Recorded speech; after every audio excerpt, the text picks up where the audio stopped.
से तो मैंने भट्टी में पकाया था। अब तू ही देख ले कितना ध्यान रहता है इस कार्य पे। और कह तो है कि श्री हरि आते हैं इससे मिलने। हाँ, आते हैं और आगे भी आएंगे हमारे श्री हरि हमसे मिलने। और आके मोक्ष देंगे, है ना? मांगूंगा तो मोक्ष भी दे देंगे, मांगूंगा तो मोक्ष भी दे देंगे, मांगूंगा तो मोक्ष भी दे देंगे। अभी तो ये बता कि तू मुझे मेरी मटकी कब देगो? और मेरी मांग कब पूरी करोगे भोला राम जी? मेरो घड़ा मेरे दिए तो तैयार है ना कल एकादशी की पूजा और व्रत के लिए? एकादशी का व्रत? हाँ, एकादशी का व्रत। इसे करने से श्री हरि बहुत प्रसन्न होते हैं। अच्छा, फिर तो अभी लाया।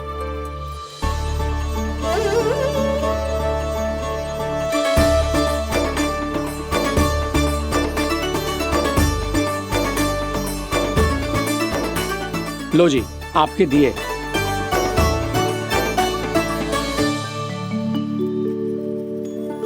और जो हमने मांगा है वो? बाकी सब शेष द्वादशी के दिन मिलेगा, क्योंकि कल मैं भी एकादशी का व्रत रखूंगा, क्योंकि कल मैं भी एकादशी का व्रत रखूंगा, क्योंकि कल मैं भी एकादशी का व्रत रखूंगा।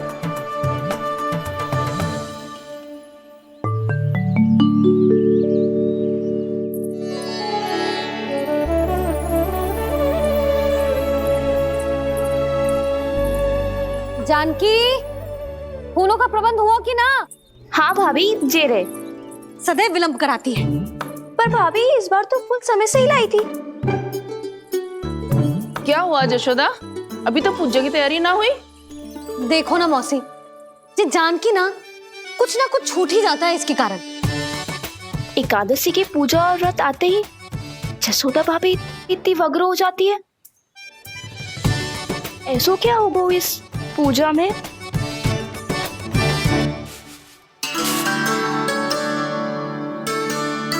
ये थाली में रोली चंदन रखने से, दिया जलाने से के होगो? आपको पता भी है एकादशी का व्रत क्यों रखते हैं? क्या महत्व है इसका? लो, जे तो मैं जसोमती रानी से पूछना भूल ही गया।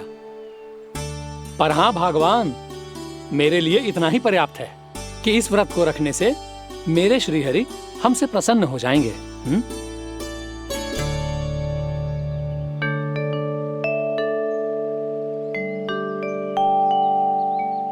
नारायण ही जाने ऐसे कैसे पूजा करते हैं जे श्री हरि की एक मूर्ति तक ना है इनके पास।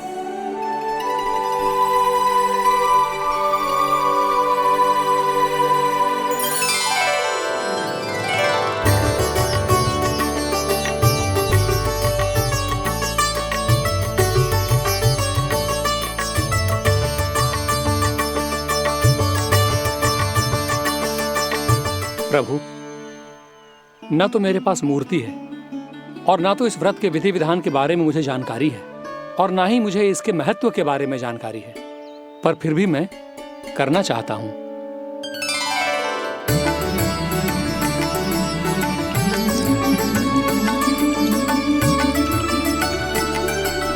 इसीलिए मैं दृढ़ संकल्प लेता हूं,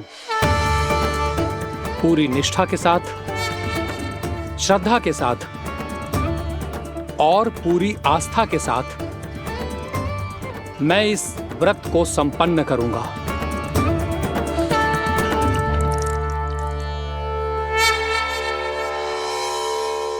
हम संकल्प लेते हैं कि एकादशी के व्रत को पूरी निष्ठा के साथ संपन्न करेंगे।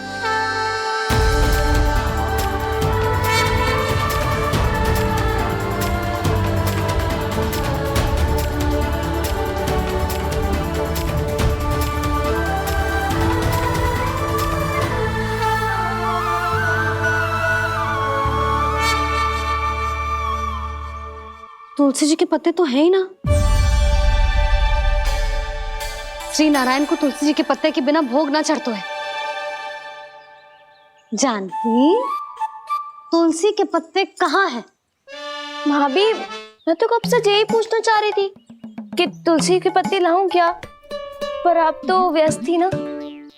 तुझे कितनी बार समझाओ है ना यदि तेरे कछु करने से किसी और की कोई हानि ना हो रही हो या किसी के अच्छे कार्य में सहायता हो रही हो तो मुझसे आज्ञा लेने की आवश्यकता ना है। समझ गई भाभी, आगे से जाना उनको। ले अभी लेकर आती हूँ।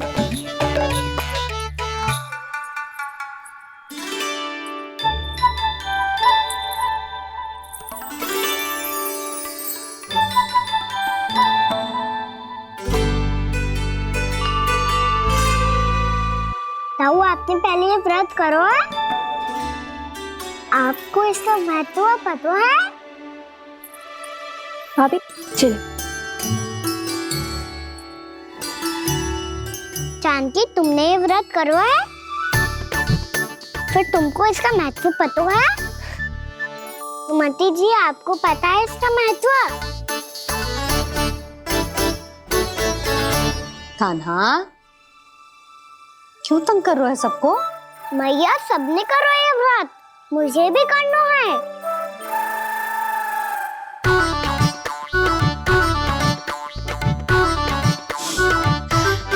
ये व्रत केवल बड़ों के लिए होती है लल्ला।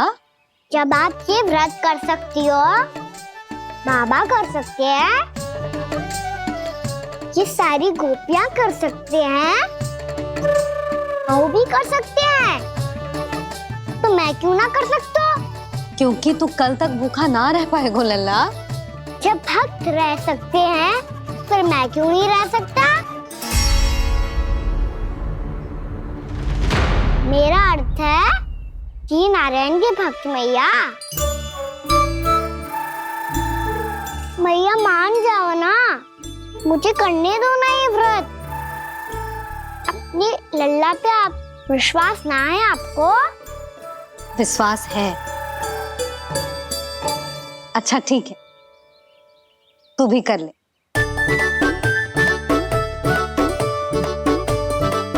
पर मैया, व्रत की कथा तो सुनाओ, मैं तो अबध हूँ ना। मुझे कैसा पता चलेगा कि ये व्रत करते क्यों हैं?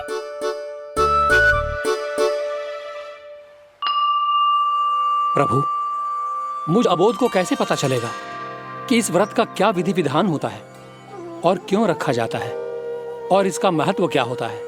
मुझे तो आप ही बता सकते हैं प्रभु। जब व्रत कर रहे हैं तब उसका महत्व भी पता होना चाहिए ना। बताओ ना मैया, क्यों रखते एकादशी का व्रत? इसके लिए तो तुझे एकादशी की कथा सुननी होगी। सुनेगो ना?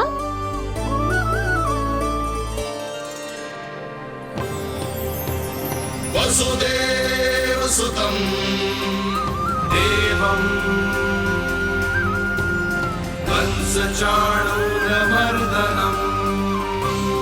श्रीहरि, यशोदा परमानन्दम् कृष्णं वन्दे जगद्गुरुम्। वाह प्रभु, अपने भक्तों को एकादशी व्रत का महत्व समझाने का अच्छा उपाय खोज निकाला है आपने।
अब सब जन एकादशी के व्रत की कथा ध्यान से सुनना, तभी जे व्रत पूरा माना जाएगा। समझो लल्ला?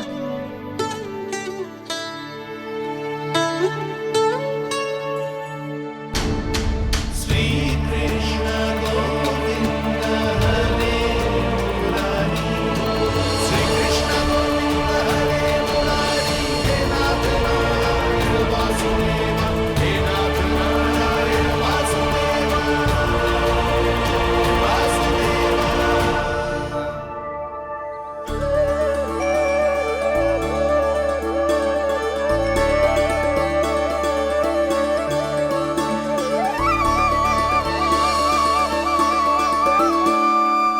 सतयुग में चंद्रावती नाम के नगर में मूरा नाम का एक असुर राज्य करता था। ओम ब्रह्मदेवाय नमः। ओम ब्रह्मदेवाय नमः। ओम ब्रह्मदेवाय नमः। ओम ब्रह्मदेवाय नमः।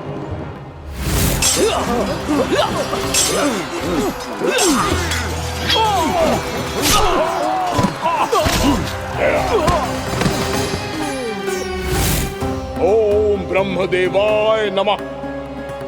ओम ब्रह्मदेवाय नमः। जब उसने देवताओं के हाथों असुरों की पराजय देखी, तब वो वरदान पाने के उद्देश्य से ब्रह्मा जी की तपस्या करने चला गया।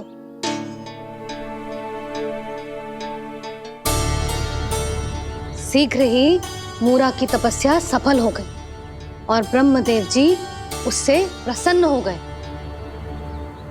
ओम ब्रह्मदेवाय नमः। ओम ब्रह्मदेवाय नमः। ओम ब्रह्मदेवाय नमः। ओम ब्रह्मदेवाय नमः। ओम ब्रह्मदेवाय नमः। ओम ब्रह्मदेवाय नमः। ओम ब्रह्मदेवाय नमः। ओम ब्रह्मदेवाय नमः। ओम ब्रह्मदेवाय नमः। मूरा, प्रणाम ब्रह्मदेव। तुम्हारी तपस्या सफल हुई। बोलो, तुम्हें क्या वर चाहिए? सृष्टि के रचयिता ब्रह्मदेव, कृपया मुझे ऐसा वरदान दीजिए जिसकी सहायता से मैं त्रिलोकी विजयी बन जाऊं और कोई देवता मुझे पराजित ना कर सके। यहां तक कि देवताओं के रक्षक, सृष्टि के संचालक भगवान श्री विष्णु के लिए भी मैं अपराजय रहूं। तथास्तु, तथास्तु, तथास्तु। प्रणाम ब्रह्मदेव।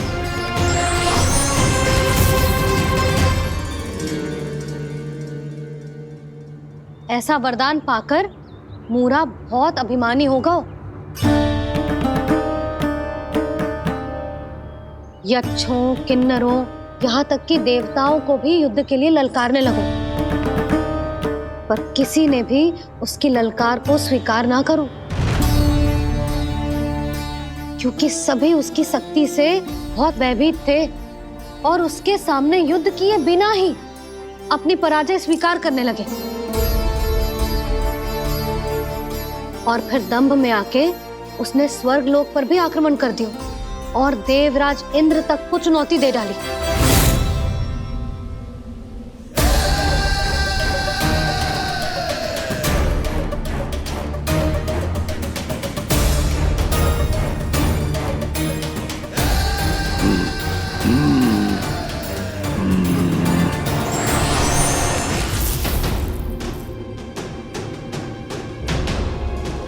मैं प्रतीक्षा कर रहा हूं देवराज। क्या उत्तर है तुम्हारा? मुझसे युद्ध करोगे या फिर बिना लड़े ही पराजय स्वीकार कर मेरे अधीन हो जाओगे और सौंप दोगे मुझे अपना ये स्वर्ग लोक? सारी शक्ति तुम्हारे मुख में है या कुछ बाहुबल भी है तुम्हारे पास? मैं तुम्हारी चुनौती स्वीकार करता हूं मूरा। मैं तुम्हारी चुनौती स्वीकार करता हूं मूरा।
ठहरिए देवगण, असुरराज मूरा को ब्रह्मदेव का आशीर्वाद प्राप्त है।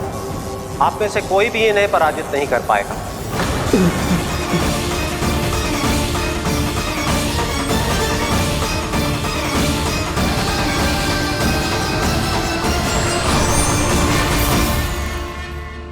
एक अवसर और देता हूं देवराज।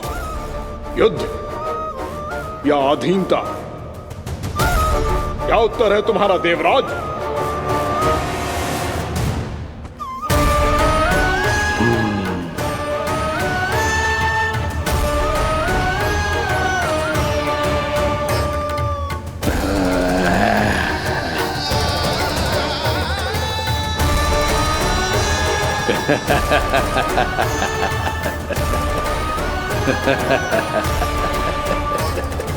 इंद्र और सभी देवताओं ने मूरा के आतंक में आके उससे भयभीत होके अपना सिंहासन छोड़ दियो। अब मूरा स्वर्ग का अधिपति बन गयो और शीघ्र ही उसने अन्य सभी असुरों को स्वर्ग में निवास करने के लिए आमंत्रित कर दियो। और इस प्रकार से वो धीरे धीरे तीनों लोकों का सम्राट बन गया। उसे किसी ने रोका नहीं मैया? ना लल्ला, इतना साहस किसी में था ही ना। और फिर ये निश्चित करने के लिए कि भविष्य में किसी और असुर की मृत्यु ना हो, वो यमराज पे भी विजय प्राप्त करने के लिए यमलोक की ओर प्रस्थान कर दियो। वो तो अपने आप को और सभी असुरों को अमर बनाना चाहता था। पर देवता और यमराज भी उसकी ये योजना समझ गए थे। इसीलिए उसके आने से पहले ही सारे देवताओं ने श्री नारायण से सहायता के लिए गुहार लगाई। अब केवल आप ही कुछ कर सकते हैं प्रभु। अभी तो मूरा केवल त्रिलोक का स्वामी है, और यदि उसने यमलोक भी जीत लिया तो वो जीवन को ही नियंत्रित नहीं करेगा प्रभु, वो मृत्यु का भी स्वामी हो जाएगा। ऐसे में पहले सृष्टि का संतुलन तो नष्ट होगा प्रभु, और फिर स्वयं सृष्टि ही नष्ट हो जाएगी। ऐसा नहीं होगा यमदेव, नियति ऐसा होने ही नहीं देगी। विधि रचेगी खेल और मैं बनूंगा माध्यम। असुर राज मूरा का सामना मैं करूंगा। बस आप मुझे चुनौती देने के लिए उसे तैयार कर लीजिए, चाहे उसके लिए आपको साम दाम दंड भेद कोई भी उपाय क्यों ना अपनाना पड़े।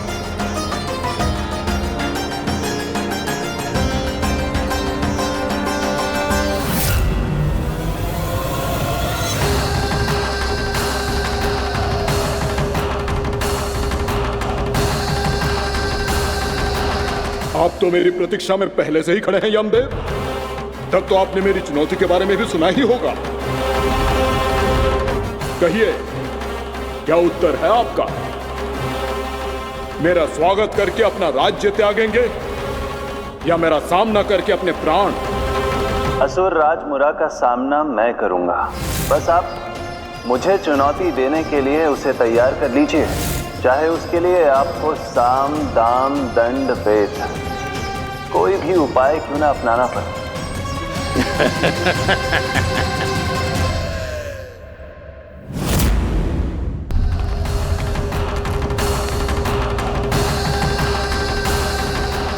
आप तो मेरी प्रतीक्षा में पहले से ही खड़े हैं यमदेव। तब तो आपने मेरी चुनौती के बारे में भी सुना ही होगा।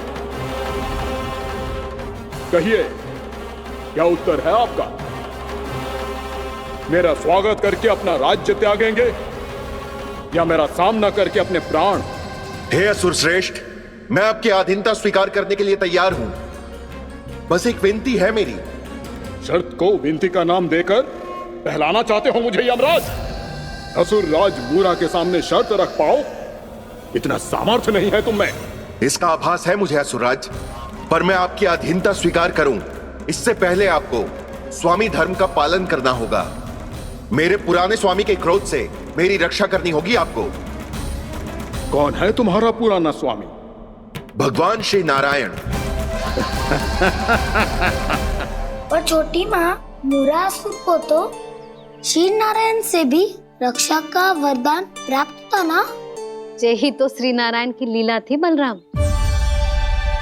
पर वो राक्षस अपने दम में जे समझ ही ना पाओ कि वो क्या भूल करने जा रहे हैं, और पहुंच गो भगवान श्री नारायण को चुनौती देने के लिए।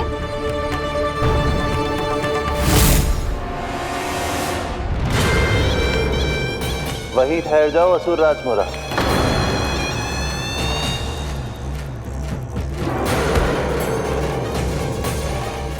यहाँ क्यों आए? आपको पराजित करने और ये वैकुंठ जीतने, ताकि मैं यमलोक का स्वामी बन सकूं। फिर आओ, युद्ध भूमि में मेरा सामना करो।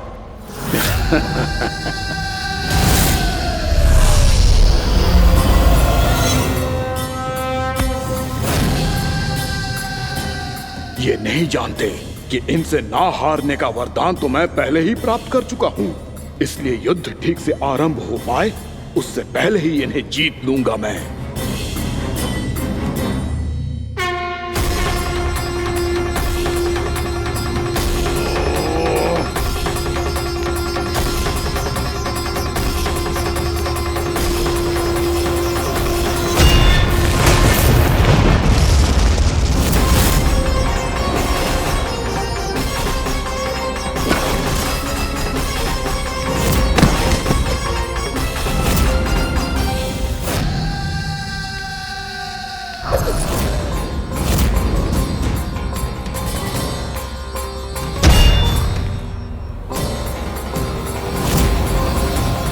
और इस प्रकार जे युद्ध वर्षों वर्षों तक चलता रहो। दोनों योद्धा पूरे ब्रह्मांड में अनेक अस्त्रों शस्त्रों के साथ युद्ध करते रहे।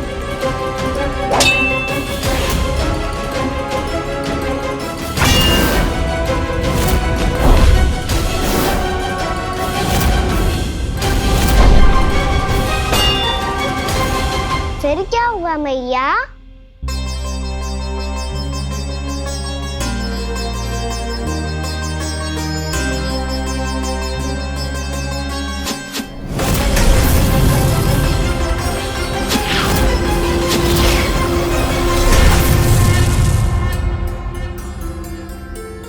उस युद्ध को कभी समाप्त हुआ हो, पर कैसे? शीघ्र ही वो राक्षस थक गो लल्ला।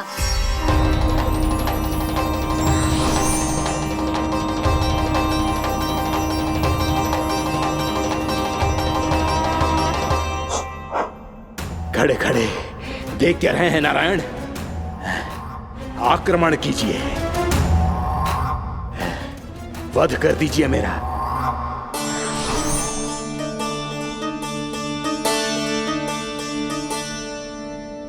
मैं तुम्हारी वीरता से प्रभावित हूं, इसीलिए इतनी थकान की स्थिति में मैं तुम जैसे वीर पर आक्रमण नहीं करूंगा। जाओ विश्राम करो। यदि फिर से युद्ध करने की इच्छा हो तो तुम्हारा स्वागत होगा।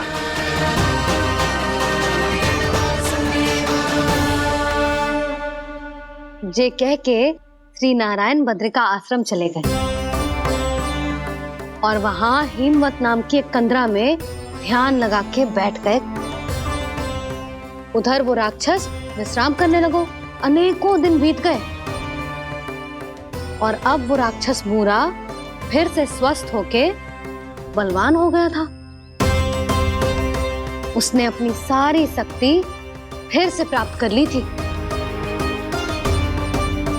श्री नारायण ने उस पर दया करी थी, पर वो फिर से श्री नारायण को छलने को तैयार होगा।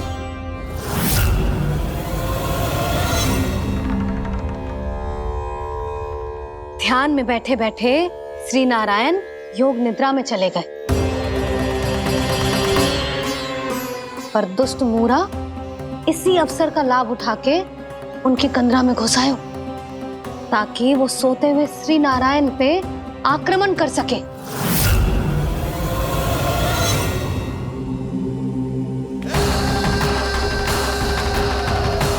आज इस लंबे युद्ध को जीतकर अपने इस अंतिम शत्रु का भी अंत कर दूंगा मैं।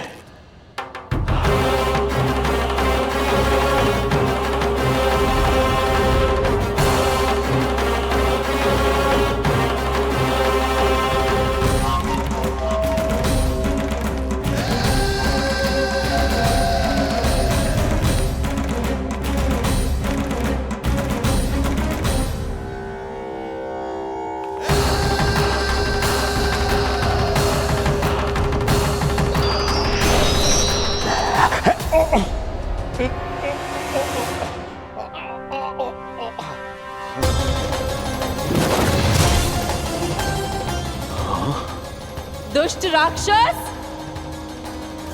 प्रभु ने तुझ पर दया की, तुझे संभलने का अवसर दिया। तू इन्हीं पर ही छल से वार करने चला है।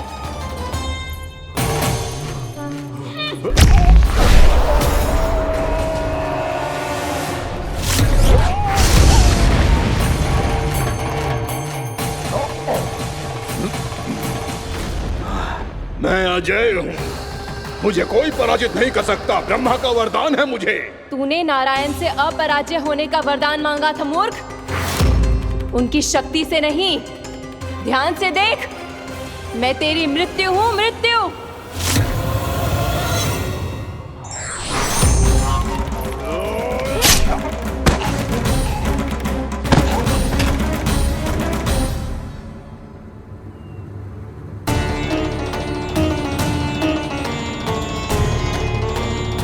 वो देवी कौन थी छोटी माँ? और कौन बलराम, वही तो थी देवी एकादशी।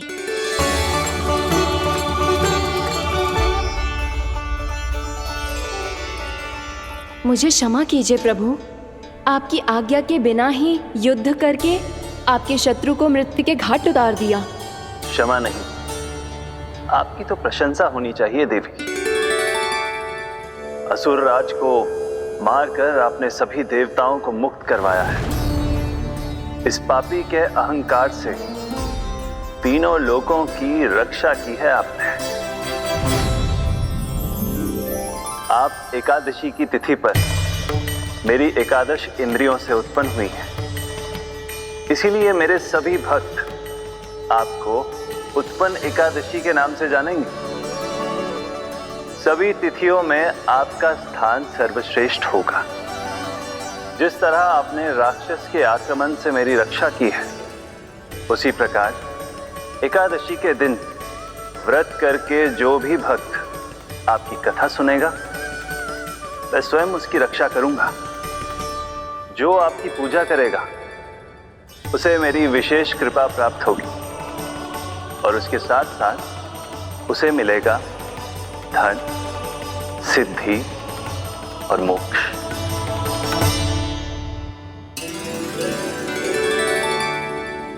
इसीलिए आज के दिन व्रत रखने का बहुत अधिक महत्व होता है।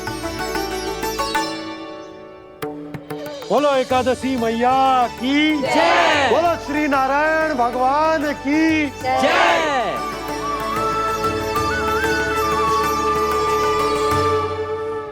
प्रभु की कृपा से एकादशी का महत्व भी पता चल गो और मेरा व्रत भी सफल हो गो। अभी नहीं भूला रहा, एकादशी का व्रत पूरी तरह तभी सफल होता है जब द्वादशी के दिन उसे पूरा किया जाता है।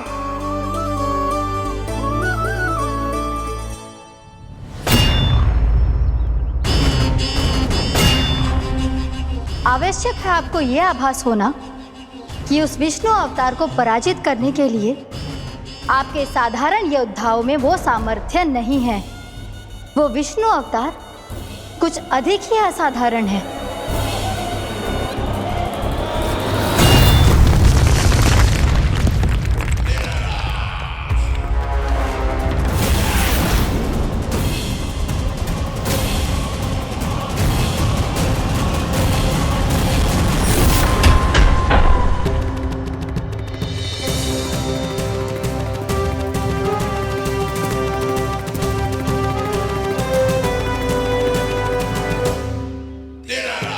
अब मैं दिखाऊंगा उस विष्णु अवतार को असाधारण शत्रु क्या होता है।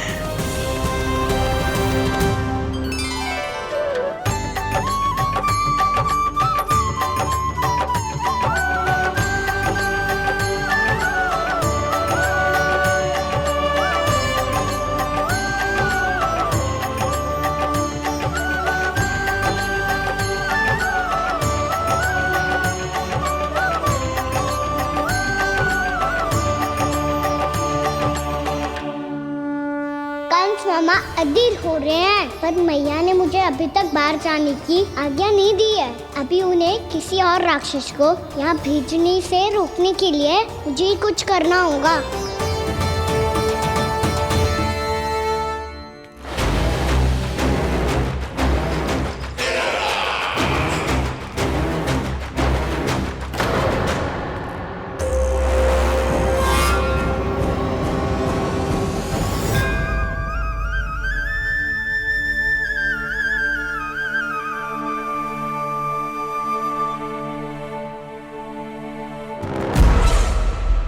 कौन हो तुम?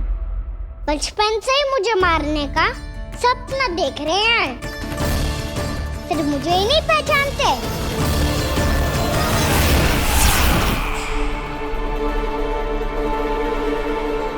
बचपन से विष्णु अवतार। कोई कान्हा बुलाता है तो कोई मुरलीधर पुकारता है, कोई माखन चोर कहता है, कोई कहता है चिच्चोर। पर विष्णु अवतार इस नाम से तो बस आप ही मुझे बुलाते हो मामा जी। इतना साहस, ये तो यहाँ आ गया है।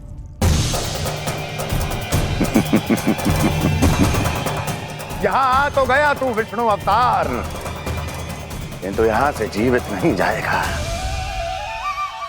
तेरे इस शीश को तेरे धड़ से अलग कर दूंगा मैं।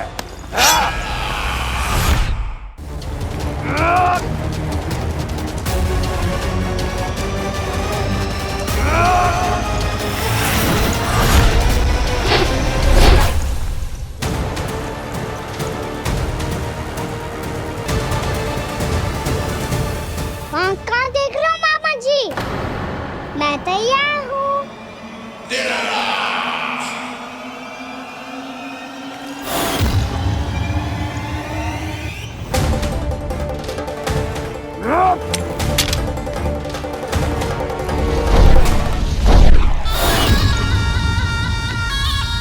मामा जी, आप सदैव इसी तरह क्रोध में रहते हो क्या?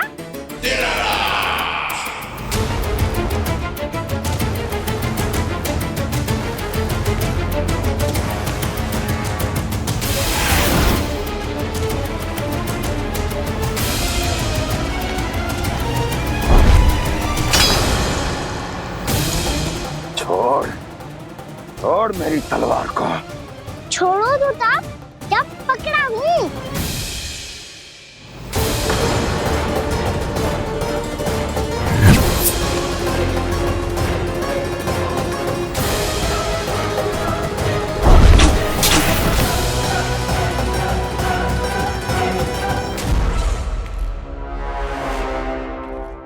मामा जी,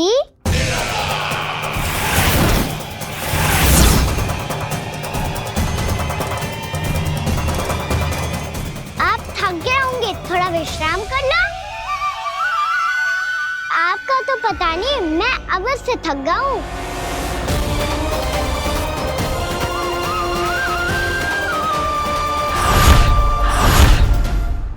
मेरे सिंहासन पर बैठने का तू साहस? अभी तो बस अभ्यास कर रहा था मामा जी। भविष्य में मुझे तो बैठना है यहाँ। आपने बल प्रयोग करके से अपने पिताजी से छीना था, मैं आपसे छीन लूंगा। जो छल और बल से लिया जाए वो अधिक समय तक टिकता नहीं है मामा जी।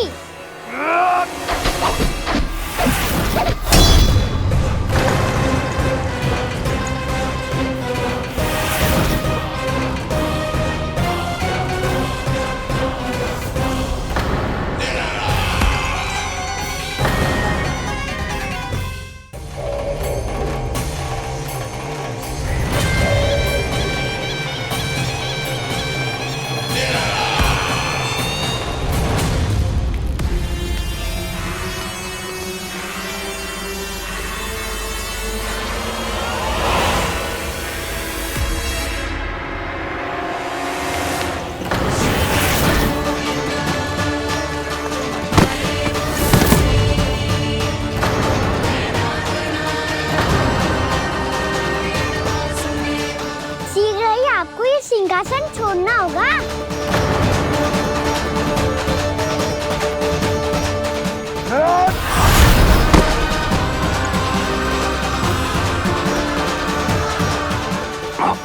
वो मेरा सिंहासन छीनना चाहता।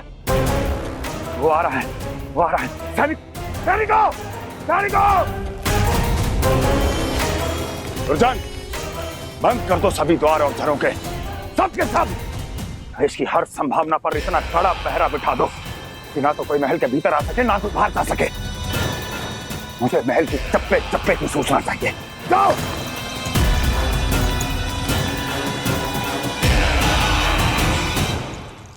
सिंहासन।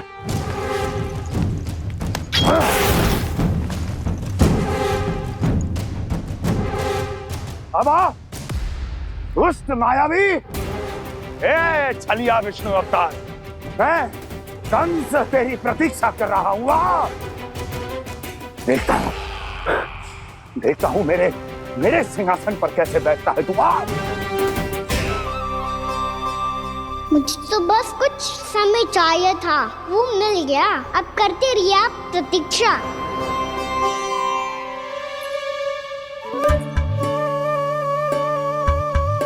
जी अपने आप से बातें क्यों कर रहे हो जी?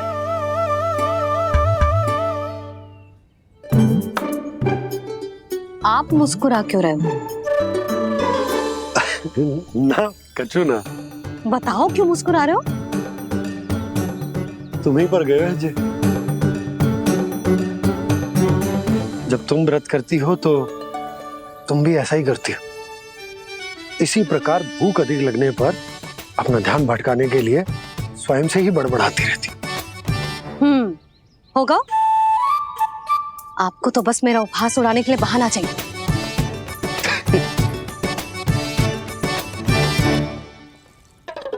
नन्ना, भूख लगी है? ना मैया, व्रत करे तो भूख कैसे लगेगी?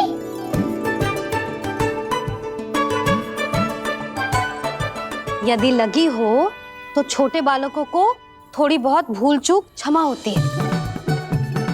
कछु ना तो फल तो तू खा ही सकते है।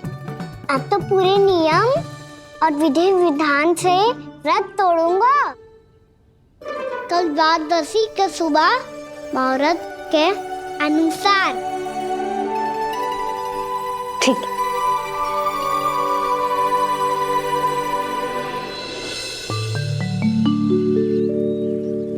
लल्ला, एकादशी समाप्त हो गई है, द्वादशी लग गई है। अब तू व्रत तोड़ सकता है। भोजन कर ले। ले।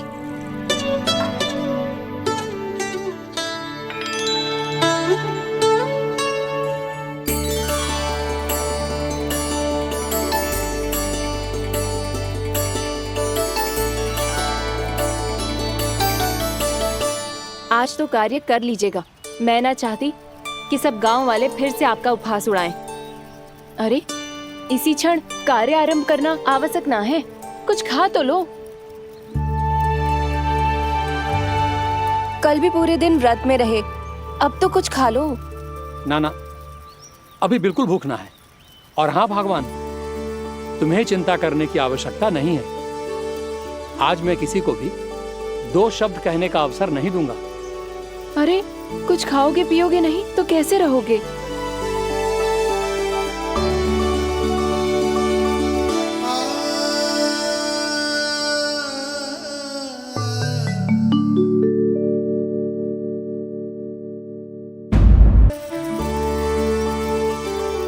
अरे, इसी क्षण कार्य आरंभ करना आवश्यक ना है। कुछ खा तो लो। ना, अभी बिल्कुल भूख ना है। और हाँ भगवान, तुम्हें चिंता करने की आवश्यकता नहीं है। आज मैं किसी को भी 2 शब्द कहने का अवसर नहीं दूंगा।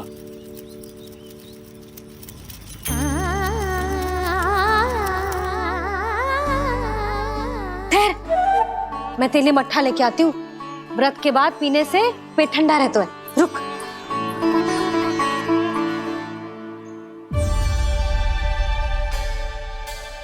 भक्तों ने अभी तक व्रत नहीं तोड़ा है, मैं कैसे तोड़ लूं?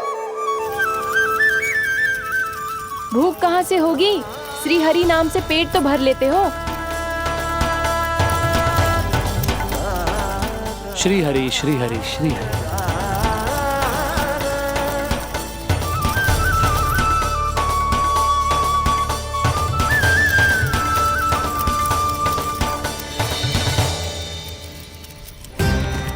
हरि हरि प्रभु हरि, हरि हरि प्रभु हरि, हरि हरि प्रभु हरि, हरि हरि प्रभु हरि। कल से अन्न का एक दाना ना गो है पेट में। अब क्या व्रत तुड़वाने भी आपके प्रभु ही आएंगे? अब क्या व्रत तुड़वाने भी आपके प्रभु ही आएंगे? मैया,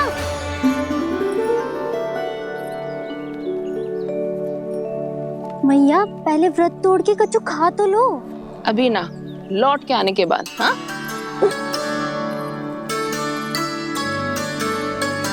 बलराम, ठहरो पुत्र, पहले कुछ खा लो। व्रत तोड़ना आवश्यक होता है। मैया ने एकादशी का महत्व बताया। लगता है मुझे सबको द्वादशी पर व्रत तोड़ने समाप्त करने का महत्व बताना होगा। हरि हरि हरि हरि हरि मेरे हरि।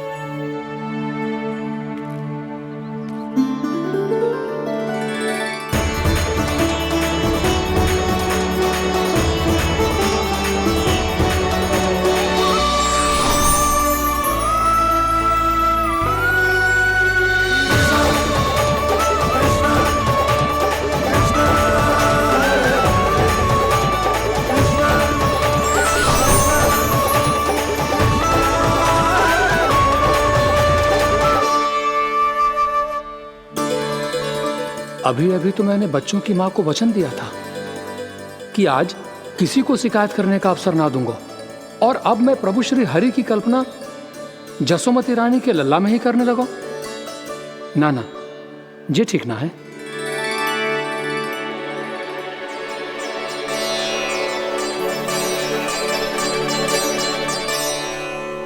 ठीक है तो है, बिल्कुल सही पहचाना है आपने।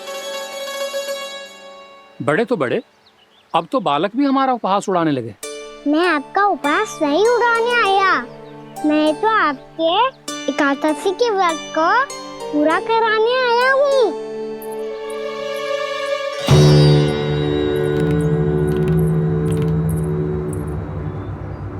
कान्हा,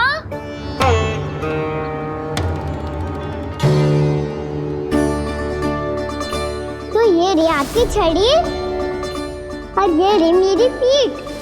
सीख, बिना ताकत तोड़। आज तो इसकी पीठ सेक के रहूंगी मैं। मैया घर पे भूखी मुझे ढूंढ रही होगी। लो, आज द्वादशी के दिन पहले प्रहर में भोजन करके अपना एकादशी का व्रत पूरा करो आप। धन्यवाद राजकुमार, पर अभी हमें भूख नहीं है। बहुत सारा काम पड़ा है, और अभी थोड़ी ही देर में शंकरी बहन भी अपनी मटकी लेने आती होंगी।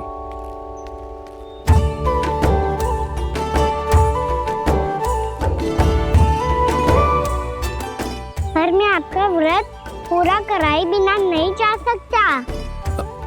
भला क्यों? भक्त भूखा रहे और भगवान खा ले, ऐसा हो सकता है भला?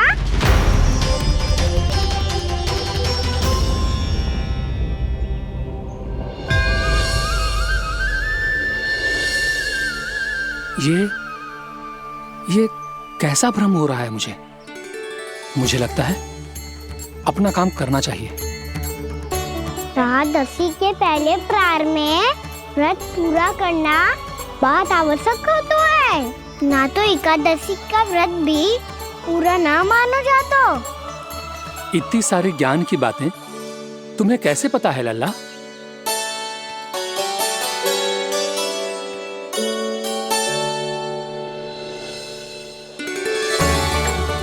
जैसे एकादशी की कथा होती है, वैसे द्वादशी की महिमा भी एक बहुत महत्वपूर्ण कथा है।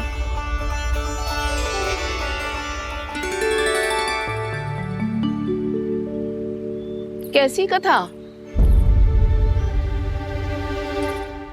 बिल्कुल सही समय पे आई हो आप, क्योंकि आपको ये कथा आपको अवश्य सुननी चाहिए।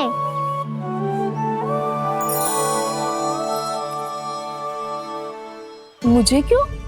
पहले सुन तो लियो, फिर स्वयं ही पता चल जाएगा। बहुत समय पहले एक राजा हुआ करते थे, राजा अम्बरीश।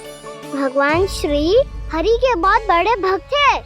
ओम नमो नारायणाय। ओम नमो नारायणाय।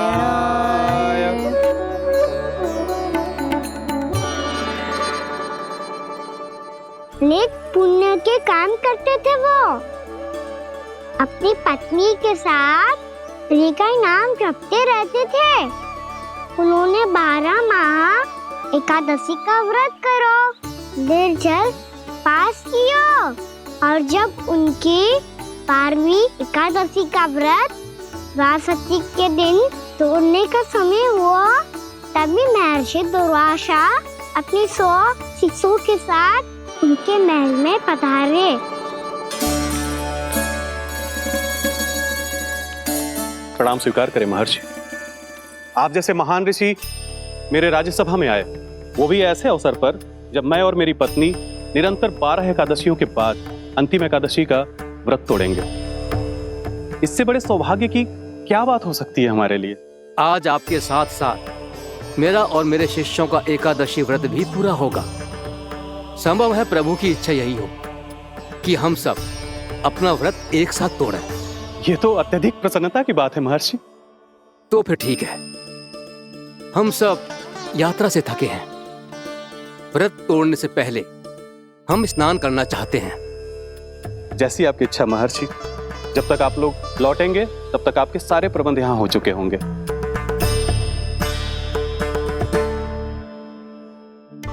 महर्षि दुर्वासा स्नान करने गए थे, पर उन्हें लौटने में विलंब हो रहा था, और इधर द्वादशी पर व्रत पूरा करने का मुहूर्त बीता जा रहा था।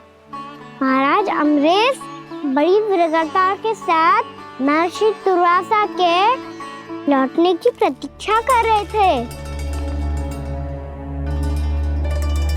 महाराज, व्रत तोड़ने का मुहूर्त बीता जा रहा है, बस कुछ ही समय बचा है। महर्षि और उनके शिष्यों को लौटने में न जाने कितना समय लग जाएगा। मेरा सुझाव है कि आप मुहूर्त समाप्त होने से पहले व्रत अवश्य तोड़ लें। गुरुदेव, हमने महर्षि दुर्वासा को वचन दिया है कि जब तक वो लौटेंगे नहीं तब तक हम व्रत नहीं तोड़ेंगे। इसीलिए मैं उनके लौटने के बाद ही भोजन ग्रहण करूंगा। पर महाराज, मुहूर्त यदि बीत गया और समय रहते हो नहीं आए तो महाराज आपका व्रत पूरा नहीं होगा। महाराज, आपको उसका फल नहीं मिलेगा। महाराज, 12 एकादशियों का व्रत व्यर्थ चला जाएगा। किंतु गुरुदेव, यदि मैंने भोजन कर लिया तो ये तो अतिथियों का अपमान होगा। आप उचित कह रहे हैं महाराज। भोजन के लिए उनकी प्रतीक्षा अवश्य कीजिए महाराज, पर मुहूर्त रहते हुए एक तुलसी का पत्ता और जल ग्रहण कर लीजिए। इससे आपका व्रत भी पूरा हो जाएगा और अतिथि का मान भी रह जाएगा। आपका सुझाव अच्छा है गुरुदेव।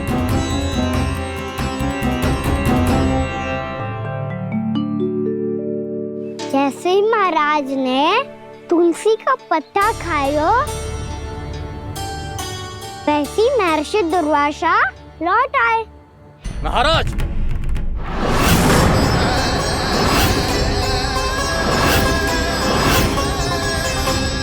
महाराज को उपास तोड़ते देखते बहुत क्रोधित हो गए।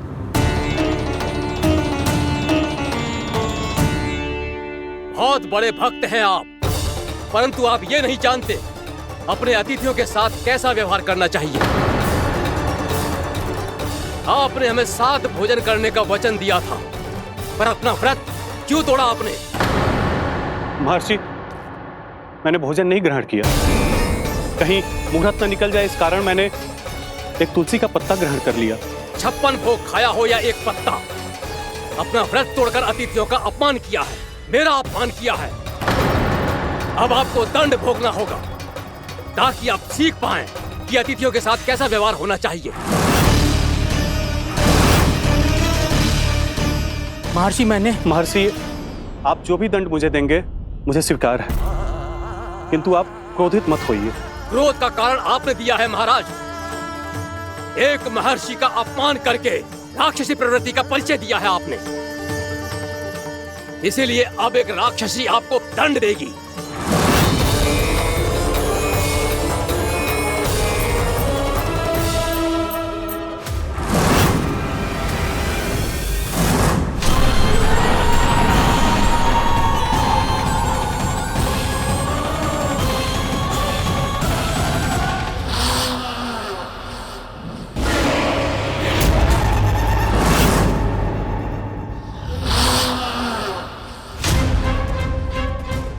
हे प्रभु, यदि मैंने सच में महर्षि का अपमान करने की भूल की हो तो मैं उसका परिणाम भोगने के लिए प्रस्तुत हूं।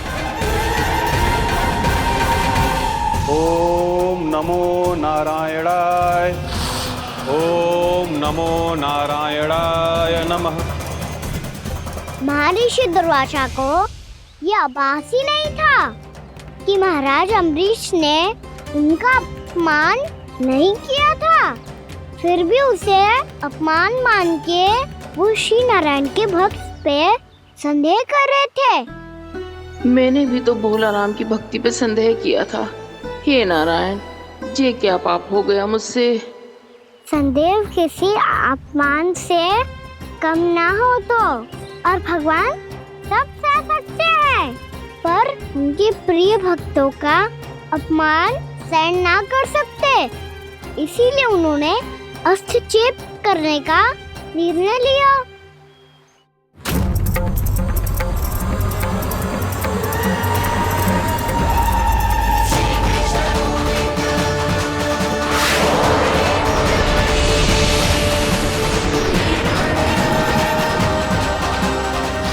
ओम नमो नारायणाय।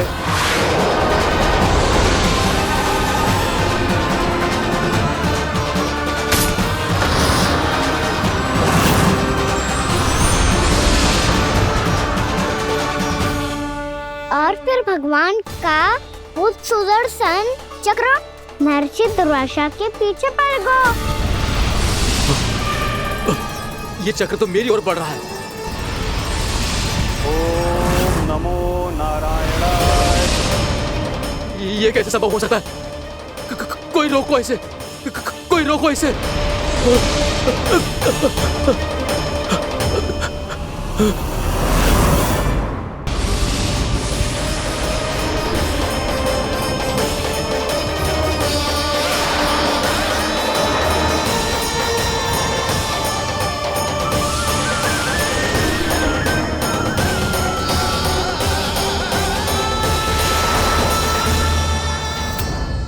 चक्र से अपने प्राण कैसे तैसे बचाते बचाते महर्षि दुर्वासा ब्रह्मलोक जा पहुँचे। ब्रह्मदेव, रक्षा कीजिए ब्रह्मदेव, सहायता कीजिए, मुझे बचाइए ब्रह्मदेव, रक्षा कीजिए। ये सुदर्शन चक्र मेरे प्राणों के पीछे पड़ गया है, मुझे बचाइए ब्रह्मदेव, मुझे बचाइए। महर्षि, मैं चाहकर भी आपकी सहायता नहीं कर सकता।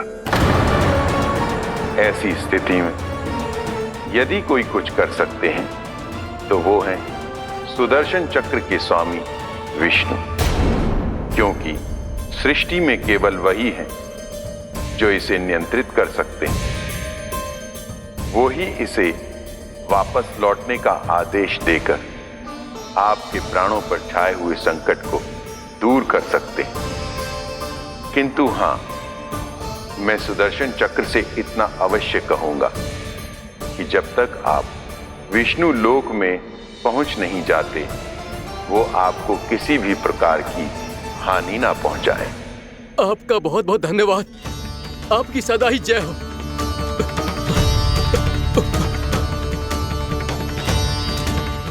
फिर क्या था?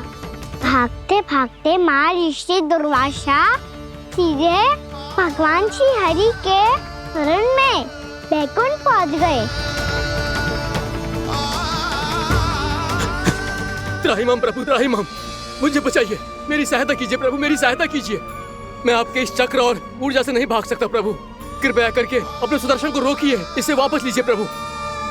यह असंभव है महर्षि। एक बार सुदर्शन चक्र मेरे हाथों से छूट जाए तो अपना उद्देश्य पूरा किए बिना, मेरे भक्तों की रक्षा किए बिना वापस नहीं लौटता। कोई तो उपाय होगा प्रभु, कृपया करके मेरे प्राण बचाइए प्रभु। मैं सुदर्शन की ऊर्जा से जलकर भस्म नहीं होना चाहता प्रभु। आप जो कहेंगे मैं करूंगा प्रभु, मेरी सहायता कीजिए प्रभु, मेरी सहायता कीजिए।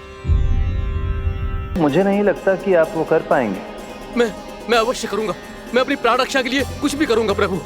आपने मेरे भक्त राजा अम्बरीश को भक्ति का कर्तव्य निभाने के लिए अपमानित और दंडित किया है महर्षि, पर भक्त की रक्षा करना भगवान का कर्तव्य है। इसलिए यदि आप भक्त राजा अम्बरीश के पास जाकर क्षमा याचना करें और यदि वो आपको क्षमा कर दे तो ही ये चक्र आपके प्राण लिए बिना लौट सकता है। अन्यथा आप तो जानते हैं महर्षि, मेरे भक्त का अपमान मेरा अपमान। भक्त का अपमान भगवान के अपमान से कम ना हो तो है। महर्षि दुर्वासा को भी ये बात समझ आई और फिर उन्होंने महाराज अम्बरीश से क्षमा याचना की।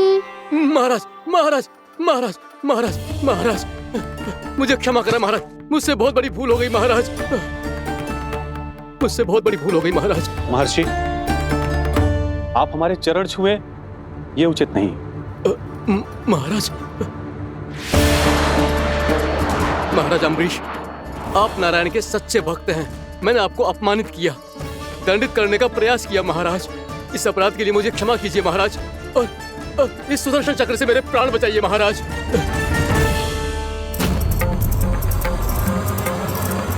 हे महान सुदर्शन, यदि महर्षि के लिए मेरे हृदय में अभी भी वही सम्मान और प्रेम हो जो इनके प्रथम आगमन पे था, तो कृपया आप अपने धाम वापस लौट जाइए।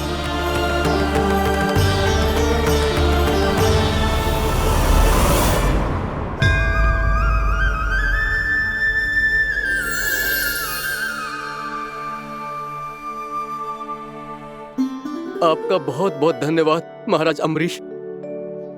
मैं आपको आशीर्वाद देता हूं कि आप देवराज इंद्र के समान शक्तिशाली हों। आपकी कीर्ति का पताका 10 दिशाओं में फहराए। मेरी बस एक ही इच्छा है महर्षि कि मैं आपके साथ अपना उपवास तोड़ सकूं। अवश्य महाराज, हम सब भोजन आपके साथ करेंगे और अपने आप को नारायण की सेवा में अर्पित करके व्रत को पूरा करेंगे, क्योंकि आज जो यहाँ हुआ है उससे सिद्ध हो चुका है कि एकादशी व्रत का फल द्वादशी की सुबह भोजन करने से ही प्राप्त होता है। इस कथा से हमें पता चलता है कि सभी को द्वादशी के सुबह भर पेट भोजन करके एकादशी का व्रत पूरा करना चाहिए। और दूसरी बात, भगवान की सच्ची भक्ति अपमान कभी ना करना चाहिए। उनके साथ सदैव प्रेम से व्यवहार करना चाहिए। यही भगवान को सबसे अधिक प्रिय है। भैया भोलाराम, मैंने भी श्री हरि पे तुम्हारे विश्वास का उपहास उड़ाया था, मुझे क्षमा कर दो। ना ना, आप क्षमा मांगकर मुझे लज्जित मत करो, आप तो मेरी बहन जैसी हैं। जब महर्षि दुर्वासा जैसे महान ऋषि को भी प्रभु के भक्त से क्षमा मांगनी पड़ी तो मैं तो बहुत ही तुच्छ हूँ। मुझे आपकी किसी भी बात का बुरा ना लगा। पर पता है प्रभु को कौन सी बात कब बुरा रखता है? कौन सी बात? जब उनका भक्त भूखा रहे, हमें भी अपना व्रत पूरा ना करे। और जैसा कि आप सभी ने अभी कथा से सीखो है, एकादशी के व्रत को द्वादशी की सुबह अवश्य पूरा करना चाहिए। अब आप जाओ, अपना व्रत पूरा करो।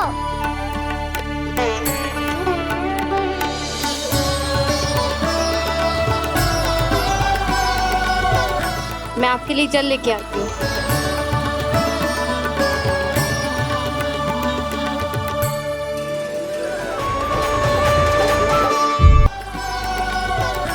मैं आपके लिए जल लेके आती हूँ।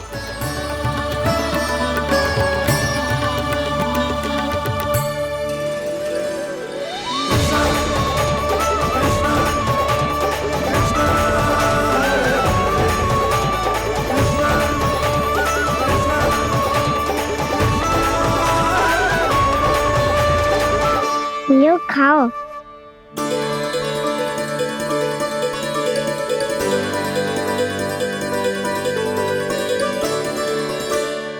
कान्हा,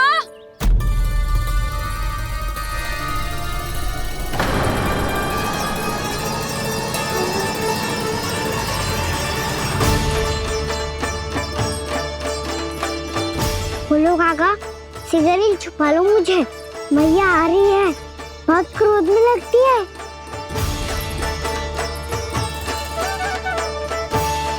आज तो बहुत दंड मिलेगा। अभी क्षण भर पहले तो ये साक्षात भगवान के रूप में बात कर रहे थे और अब अचानक ही ऐसे बालक बन गए जो मैया से दंड मिलने के भय से व्याकुल हैं। बोला काका किस सोच में पड़ गए? शीघ्र छुपा लो मुझे।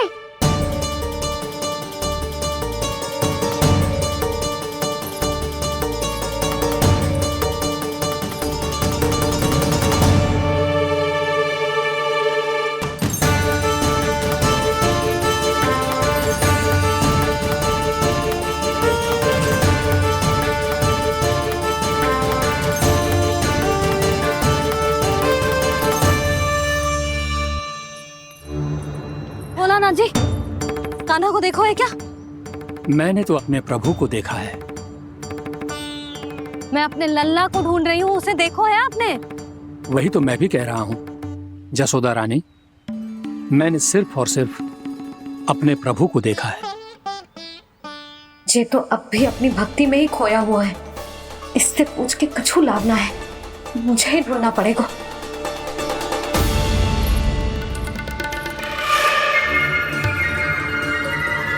बच गए। संकरी मौसी, कान्हा को देखो है क्या कहीं?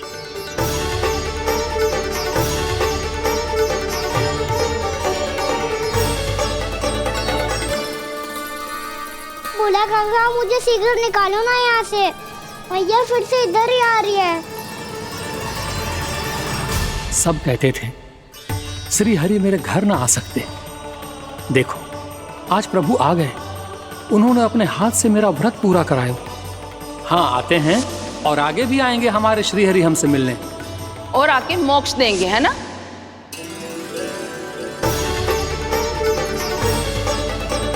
शीघ्र निकालो ना बोला काका, मैया आ रही है।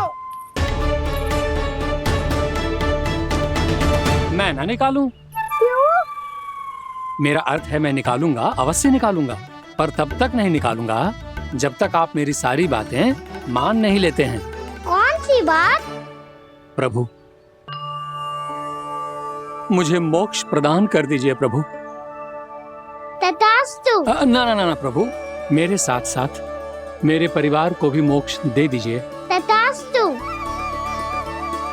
अब तो निकाल दो, मैया देख लेंगी। ना प्रभु, मेरे परिवार के साथ मुझसे जुड़ी हुई हर वस्तु, जीव जंतु, प्राणी, गाय बैल भैंस, सभी को मोक्ष प्रदान कर दीजिए प्रभु।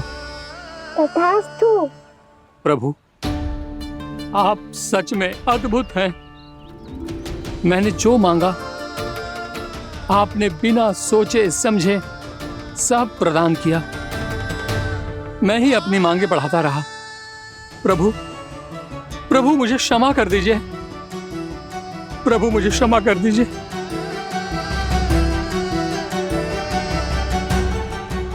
आइए प्रभु।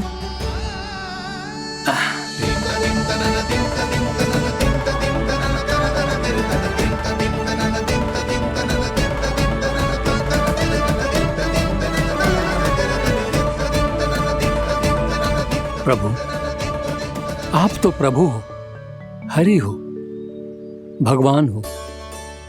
आप चाहते तो इस मटके से स्वयं निकलकर बाहर आ सकते थे, फिर मेरी आपने हर इच्छा क्यों पूरी की?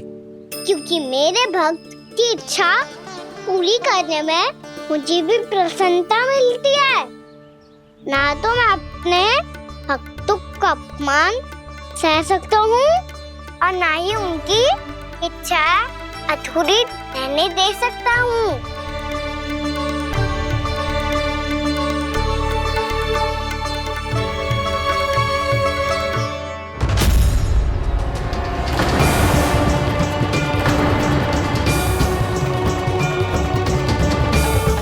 क्या कही थी तूने? हाँ, कि तू फिर से छल ना करेगा। फिर मुझे बिना बताए घर से बाहर कैसे निकलो? क्षमा करना मैया, पर जो आपने सिखाया था मैंने तो उसी का ही पालन करो है। फिर से चतुराई कर रहे हो ना? हाँ? आप ही ने तो कही थी ना, यदि कछु करने से किसी को हानि ना पहुंचती हो या फिर किसी अच्छे कार्य में सहायता हो रही हो तो आज्ञा लेने की आवश्यकता ना होती। यदि तेरे कछु करने से किसी और की कोई हानि ना हो रही हो या किसी के अच्छे कार्य में सहायता हो रही हो तो मुझसे आज्ञा लेने की आवश्यकता ना है। तो किस अच्छे कार्य के लिए आया है यहाँ? द्वादशी के सुबह एकादशी का व्रत खोल के भोजन करा जाता है। ये बात ना तो भोला काका को पता थी, ना शंकरी मासी को और ना ही किसी और को। और तुझे पता थी? हाँ, मेरी मैया ने बहुत अच्छे से सिखाया है मुझे। जैसे कल तूने एकादशी कथा सुनाई थी ना, आज वैसे ही तेरे लल्ला ने सबको द्वादशी कथा सुनाई है। सच्ची यशोदा रानी जी, इसने तो हमारी आंखें ही खोल दी। और भाभी, सच तो ये है कि मुझे भी ना पता था कि ये इतना बड़ा ज्ञानी है और इतना अधिक समझदार।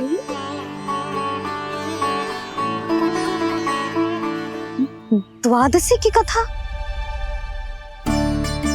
वो तो मैंने इसे कभी सुना ही ना है। फिर इसे कैसे पता थी? रानी जी, जो स्वयं भगवान हैं, भला उन्हें कैसे कुछ नहीं पता होगा। मैंने तो इन्हें पहचान लिया, और हाँ, आप सब लोग भी इन्हें अपने अंतर मन की आंखों से देखिए, हो सकता है इन्हें पहचान पाएं। ये कोई और नहीं है, श्री नारायण है, मेरे श्री हरि, मेरे प्रभु। जय श्री हरि।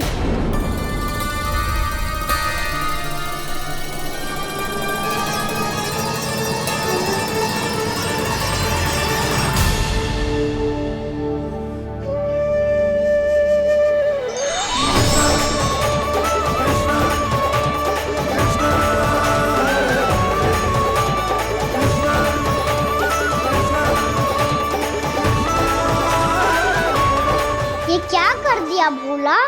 जिस रास्ते को मैंने इतनी कठिनाई से बचा के रखा था, सबके सामने उसे उजागर कर दिया तुमने।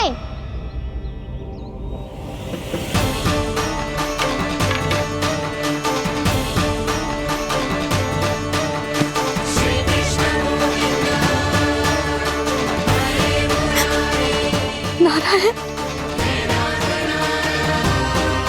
नारायण, श्री नारायण।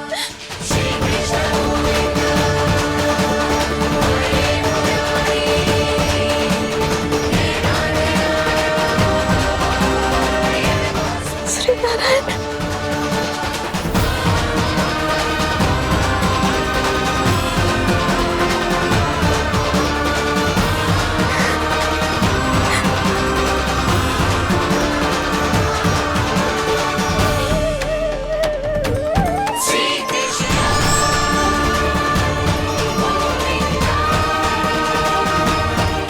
श्री नारायण प्रभु।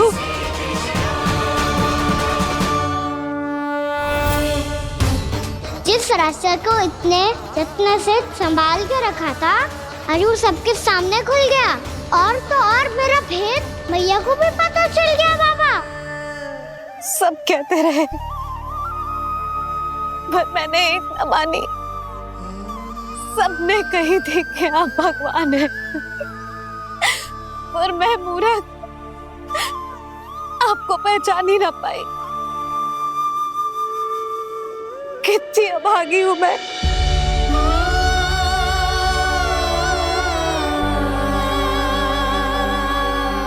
जिस मुंह से मुझे आपकी महिमा गानी चाहिए थी, उसी मुंह से मैंने आपको डांटा है।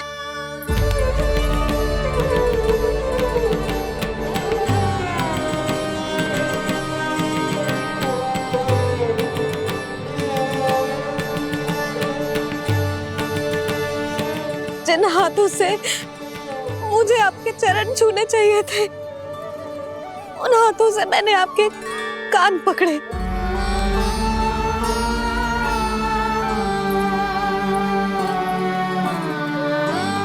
मुझे तो आपकी सेवा करनी चाहिए थी प्रभु, और मैंने आपको दंड दियो,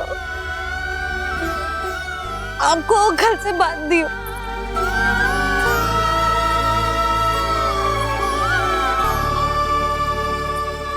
बावली हो गई थी प्रभु, अपने श्री नारायण को, अपने प्रभु को एक साधारण सा बालक समझ लियो मैंने। मैं आपके लिए भगवान नहीं हूँ मैया, साधारण बालक ही हूँ, बस आपका लल्ला। बुद्धि भ्रष्ट हो गई थी, भूल पर भूल करती चली गई। आज भी आपके पीछे पीछे छड़ी लेकर दौड़े चले आए।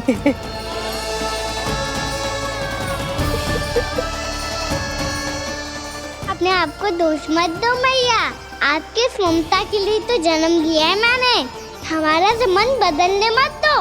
मेरे लिए वही पुरानी मैया बनी रहो आप, और मुझे रहने दो आपका वही नटखट लल्ला। मुझे क्षमा कर दो प्रभु, मुझे क्षमा कर दो। बाबा ये कैसा अंत हो गया आज? मैया तो मुझे भगवान मानने लगी, पर मैं इसे स्वीकार नहीं कर सकता। अभी नहीं बाबा, इतनी शीघ्र नहीं। आप ऐसे खड़े क्यों बाबा? कुछ ऐसा करो ना कि मैया फिर से मेरे मैया बन जाए। उनकी दृष्टि में भक्ति नहीं, ममता चाहिए मुझे। कान्हा, मेरे सामर्थ्य में हो तो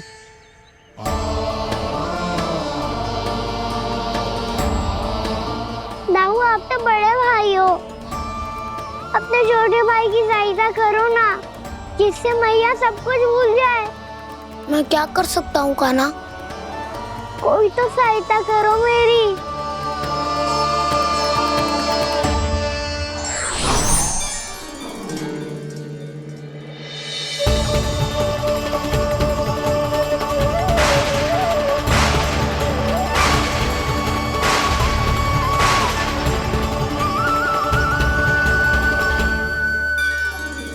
अपने आप को संभालिए प्रभु।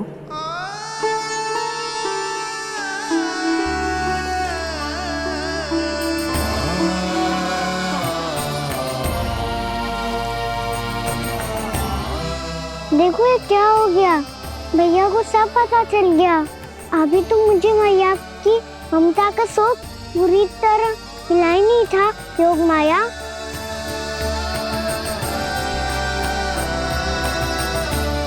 मेरी सहायता करो ना। कितनी अद्भुत है ममता की शक्ति। भगवान को भी एक साधारण बालक बना देती है। बालक की बना रहना चाहता हूँ मैं, नहीं चाहता दिव्य होना, नहीं चाहता भगवान बनना। बस मैया की गोद में रहकर ममता की रस से सेम को भिगोना चाहता हूँ। इनकी डांट फटकार का सुख पाना चाहता हूँ। कुछ भी करे योग माया, पर इन सबको भुला दो मेरा सत्य।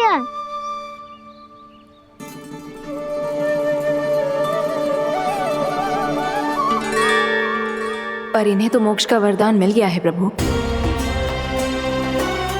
इसलिए इनके लिए समय की गति को लौटा पाना संभव नहीं होगा। प्रभु, अब मुझे ये सब भूलने की कोई आवश्यकता नहीं है। मुझसे जो त्रुटि हुई है अब वो दोबारा कभी नहीं होगी, और आज के बाद आपका ये सत्य मैं किसी को नहीं बताऊंगा प्रभु, क्योंकि मुझे पता चल गया है कि आपका यशोमती मैया के लल्ला बने रहना कितना आवश्यक है।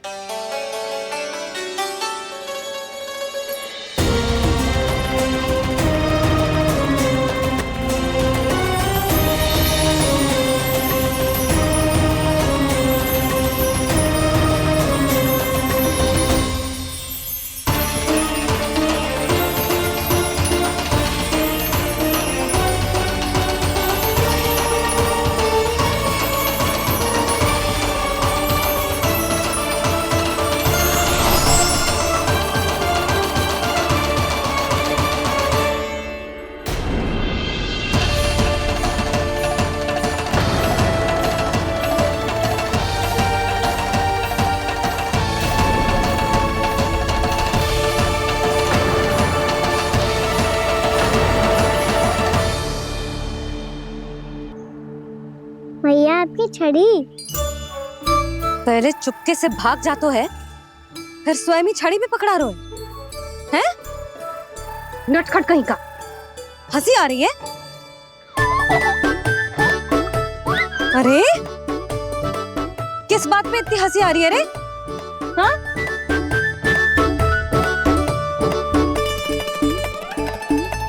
आपकी लीला अद्भुत है प्रभु, और अद्भुत है आपका मैया के प्रति प्रेम। हंसी ना है मैया, ये तो प्रसन्नता है, अपने मैया से मिल जाने की प्रसन्नता। अच्छा, ढूंढ मैं तुझे रही हूँ और तू कह रहे हो कि मैं मिल गई तुझे। तू घर चल लल्ला, अच्छे से पिटाई करूंगी तेरी।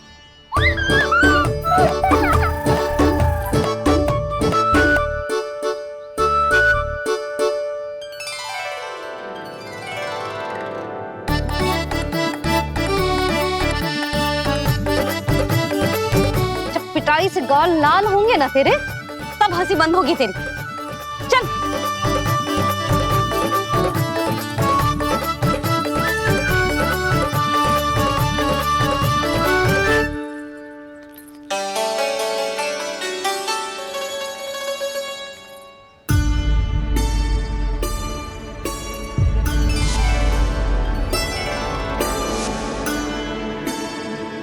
लगता है भैया की और चतन स्मृति वापस आ रही है।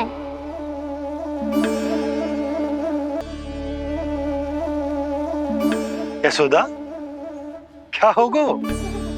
ना कछु ना। आपको बताऊंगी तो और हंसेंगे मुझ पे। बोल दो, मैं उपवास ना उड़ाऊं, सच्ची। देखो देखो इसे कैसे हंस रहा है। मेरे हाथ में छड़ी है, मैया क्रोधित है, पर जे तनिक में बहना लग रहा है इसे। हाँ, हंसे जा रहा है।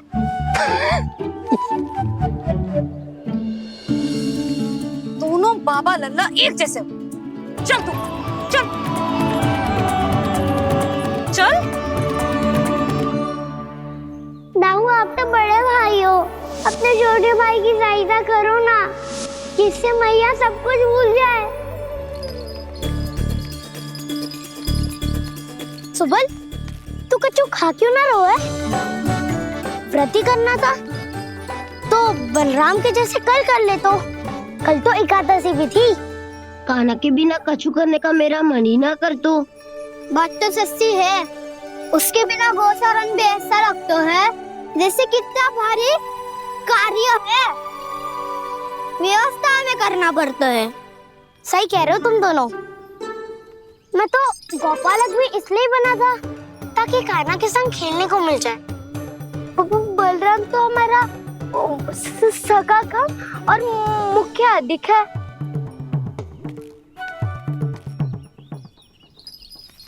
रुक जाओ, तुम सब कुछ देर विश्राम कर सकते हो।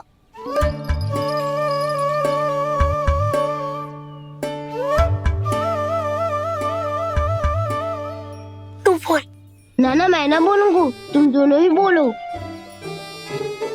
और तुम सबका सखा पहले हूँ और टोली का मुखिया बाद में, इसलिए घबराने की आवश्यकता नहीं है। जो भी बात है बिना हिचक बता सकते हो मुझे। तो फिर कुछ ऐसा करो ना कि कान्हा फिर से हमारे साथ गोचारण करने के लिए आने लगे।